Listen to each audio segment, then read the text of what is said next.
তোরই মনটা লইয়া যাবই বাগানটায়, লাল হলুদ ফুল দিয়া মই বান্ধিব খোপায়।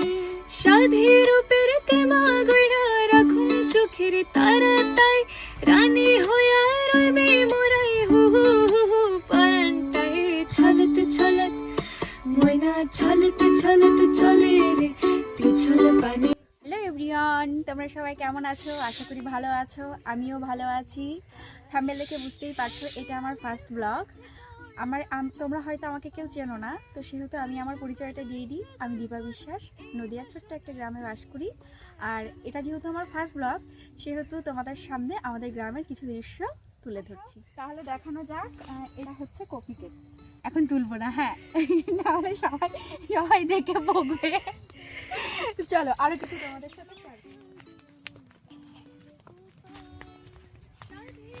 এই দেখো, এটা হচ্ছে আমাদের গ্রাম, যেখানে আমরা ছোটবেলা থেকে বড় হয়েছি। আর হচ্ছে চলো তোমাদের একটা জিনিস দেখো, এটা হচ্ছে ফুলের ক্ষেত। আর এটাতে আশা করি তোমাদের কিছু বলা লাগবে না, তোমরা সবাই জানো এটা গাঁদা ফুল। ছিড়বো না, সুন্দর লাগবে তো গাছেই, ঠিক আছে। চলো চলো তারপর অনেক কিছু দেখো। আর এটা হচ্ছে তোমাদের সাথে একটা সুন্দর জিনিস আমি শেয়ার করবো, যেটা আমার একান্ত ভীষণ পছন্দের একটা জিনিস, সেটা হচ্ছে সরষে ক্ষেত। আর এটা আমার এত পছন্দের, কি বলবো, এটা ছাড়া শীতকালে ছবি তোলাটা পুরো একদম পুরো মানে বেকার। এটা অবশ্যই লাগে।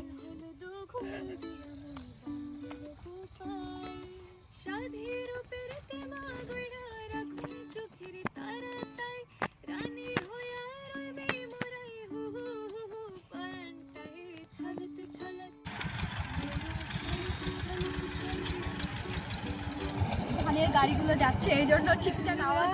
আমার ব্লগটা কেমন লাগলো তোমাদের? আমি আজকে আমার গ্রামের কিছু দৃশ্য তোমাদের সামনে তুলে ধরেছিলাম, সেটা তোমাদের কেমন লাগলো সেটা কমেন্ট করে জানিও। আর আমার ব্লগে যদি কোনো ভুল ত্রুটি হয় সেটা আমাকে জানিও কমেন্টে, যাতে নেক্সট টাইমে আমার সেই ভুলটা না হয়। আর সত্যি কথা বলতে কি, আমার এটা ফার্স্ট ব্লগ, তো আমি কখনো ক্যামেরা ফেস করিনি, তো আজকে একটু নার্ভাস লাগছিল, কিন্তু তবুও সেটা আমি করেই ফেললাম। আর দেখা হবে নেক্সট ব্লগে। টাটা।